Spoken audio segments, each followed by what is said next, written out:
Mga besyo, huwag niyong palalampasin ang pinakamatinding episode ngayong Webes. Ang lihim na mas masakit pa sa inakala ni Megan.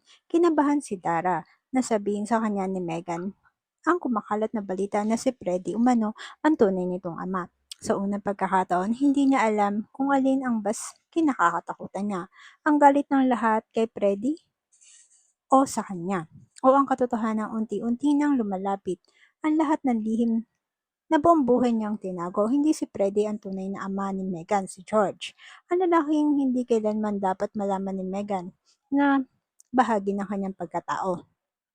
Matagal nang pinili ni Dara na ibaon ang sa nakaraan ng katotohanan. Pinaniwala niya ang lahat na si Dio ang ama ni Megan dahil iyon ang pinakamatinding kasinungalingan at pinakamadali na maaari niyang gamitin upang maprotektahan ang anak niya. Ngunit sa isang bagay na hindi alam ni Megan, hindi lamang iyon ang tinatago nito kung sino ang tunay niyang ama. Itinago rin ni Dara kung bakit kailangan niya ilayo si Megan kay George.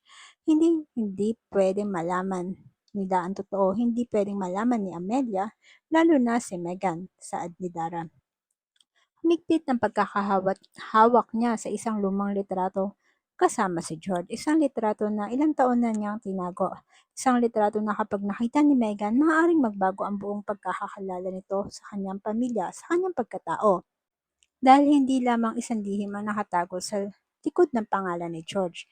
Isang lihim na isang gabing nangyari noon na pilit kinalimutan ni Dara. Isang desisyon ang ginawa niya para mabuhay. Isang kasinungalingan ginawa niya para protektahan si Megan at isang katotohanan ang alam niyang maaring sumira sa kanilang lahat at habang abala ang lahat sa pag-iisip na si Freddy ang ama ni Megan at hindi si Dio, tahimik na nakikipaglaban si Dara sa takot na baka matuklasan nila ang mas malaking katotohanan dahil kapag nalaman ni Amelia na hindi pala anak ni Dio si Megan, babalik ang lahat ng tanong. Bakit nagsinungaling si Dara? Bakit niya itinago si George? At bakit siya nakipagrelasyon kay Freddy? At bakit niya hinayaan si Megan na lumaki na hindi malalaman ang tunay nitong pagkatao? Ngunit ang pinakamasakit sa lahat, hindi galit ang pinakatatakutan ni Megan, kundi ang sandaling tignan siya ni Megan sa kanyang mga mata at itanong, Mami, bakit lahat sila may karapatang malaman kung sino ako maliban sa akin? Walang masaiwot si Dara dahil alam niya kahit anong paliwanag ang sabihin niya, hindi nito mababago ang isang katotohanan. Buong buhay niya pinaglaban si Megan pero siya rin mismo ang taong paulit-ulit na nagalit sa anak niya sa karapatang malaman ang katotohanan.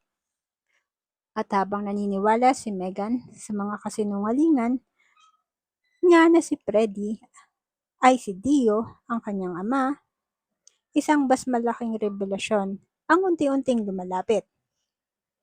Dahil si George ay hindi lamang isang pangalan mula sa nakaraan, bumalik siya at dala niya ang katotohanan ng matagal nang tinatakasan ni Dara. Ngunit ang hindi alam ni Dara, may isang liham na iniwan si George.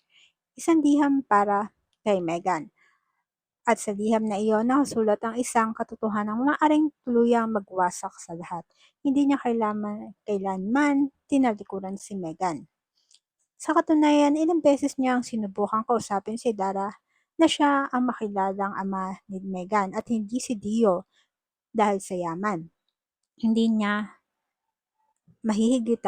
hindi nila mahihigitan ni Freddy noon si Dio. Kaya sa kanilang tatlo kasi ay si Dio ang nararapat para sa mata ni Dara. Ngunit sa bawat pagkakataon si Dara ang humaharang sa kanya. Hindi dahil ayaw niyang makilala ni George si Megan, kundi dahil natatakot siyang malaman ni Megan ang tunay na dahilan kung bakit niya iniwan si George noon. At ang katunayan, nabasa na ni Megan ang liham. Isang tanong lamang paulit-ulit na umaalingaw sa kanyang isip. Kung si Tito George ang tatay ko, bakit mo ito tinago sa akin, ma'am?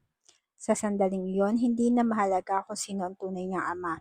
Dahil ang malaking kasinungalingan ay hindi ang tungkol kay Dio o kay Freddy. Hindi rin tungkol kay George. Tungkol na ito kay Dara sa unang pagkakataon ng buhay ni Megan, maaring hindi na niya kailangan patawarin ang kanyang ina. Dahil minsan ang pinakamasakit ay hindi malaman kung sino ang nagsinungaling sa kanya. Life lesson, hindi lahat ng sikreto ay dapat itago para protektahan ang isang tao. Minsan ang katotohanan mas masakit ay ang mas mabuti kaysa kasinungalingan matagal mo pinaniwala.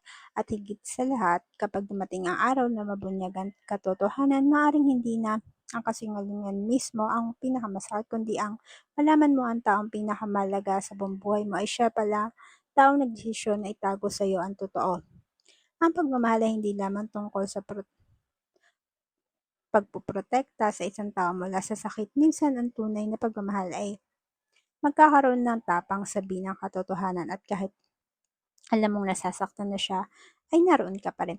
Comment down below mga Mima para sa inyong mga komento at kuro-kuro kaya mga besh, huwag na kalimutan mag-follow and subscribe para updated kayo sa mga susunod na kanaganapan. Thank you and bye!